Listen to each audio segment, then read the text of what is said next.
अगर आप अपने दिमाग को तेज करना चाहते हैं, इम्तहानात में नुमाया कामयाबी हासिल करना चाहते हैं या फिर अपनी मेमोरी को स्ट्रॉन्ग करना चाहते हैं, तो कुछ ऐसी खास एक्सरसाइजेज हैं जिनको अगर आप कुछ अरसा करें तो आपका दिमाग बहुत तेजी से काम करने लगता है।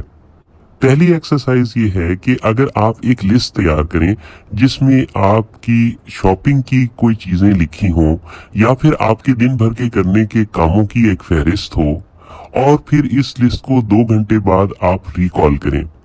इस तरह करने से आपको जितनी चीजें याद आएंगी तो आपको अंदाजा हो सकेगा कि आपकी मेमोरी का लेवल क्या है, और बार बार इस एक्सरसाइज के करने से आपको चीजें याद रखने की मशक होगी। ऐसा अगर आप चंद हफ्ते तक करेंगे तो आपके याद रखने के मसल्स बहुत स्ट्रांग हो जाएंगे। इसी तरह किसी म्यूजिक इंस्ट्रूमेंट को बजाना सीखने से या फिर किसी नई जबान के कुछ जुमले याद करने से आहिस्ता आहिस्ता आपके दिमाग की सीखने की सलाहियत बेहतर होती है, और जितना हम अपने दिमाग को किसी नई चीज के सीखने के अमल से गुजारते हैं, उतना ही हमारे दिमाग के सोचने के मसल्स, याद रखने के मसल्स, मेमोराइज करने का सिस्टम मजबूत होता है। नतीजतन हमारी कारकर्दगी बेहतर से बेहतर होती चली जाती है। यादाश्त को बेहतर बनाने का तीसरा अहम तरीका कैलकुलेशंस से अपने दिमाग को गुजारना है। मसलन अगर आप कैलकुलेट करें कि 4335 में अगर 3998 को जमा किया जाए तो टोटल क्या होगा, या फिर 11593 में से अगर 6255 माइनस कर दिया जाए तो क्या होगा।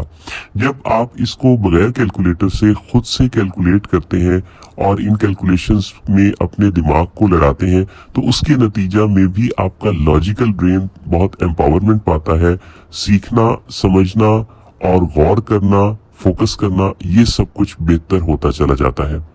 दिमाग की सलाहियत को बढ़ाने का एक तरीका ये भी है कि आप कुछ नया तख्लीक करना सीखें। ये तख्लीक करना कोई नई डिश बनाना भी हो सकता है।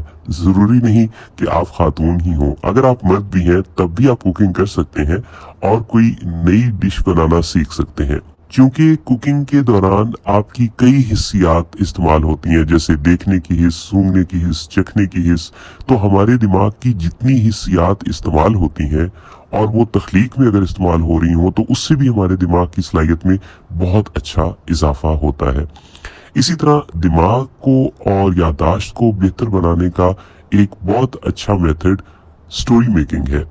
आपने देखा होगा कि हमने कई दफा कोई फिल्म या ड्रामा देखा होता है और उसकी स्टोरी हमें काफी अरसा गुजरने के बाद भी याद रहती है। उसकी वजह यह है कि इस सारी बात को हमने एक बड़े दिलचस्प अंदाज से देखा होता है। तो अगर हम यूं करें कि किसी से मुलाकात के दौरान या किसी खास सिचुएशन के दौरान जो भी इंफॉर्मेशन हमें मिल रही है उसको एक कहानी की शक्ल में ढाल लें, उसकी एक कहानी बना लें और फिर उसे बाद में रिकॉल करें, तो इस एक्सरसाइज के करने से भी हमारी दिमागी सलाहियत में बेपनाह इजाफा हो जाता है। आप अपने कमेंट्स में जरूर बताइएगा कि इन तरीकों में से कौन सा ऐसा तरीका है जो आपको लगता है कि आप अपना सकते हैं, जिसके नतीजे में आपकी याददाश्त और आपकी दिमागी सलाहियत बेहतर हो जाए। अल्लाह आपकी दिमागी सलाहियत और दीगर तमाम सलाहियतों में बेपनाह इजाफा कर दे और आपको एक शानदार और मुतासिर कुन शख्सियत बना दे। अल्लाह आप सबका हामी नासिर हो।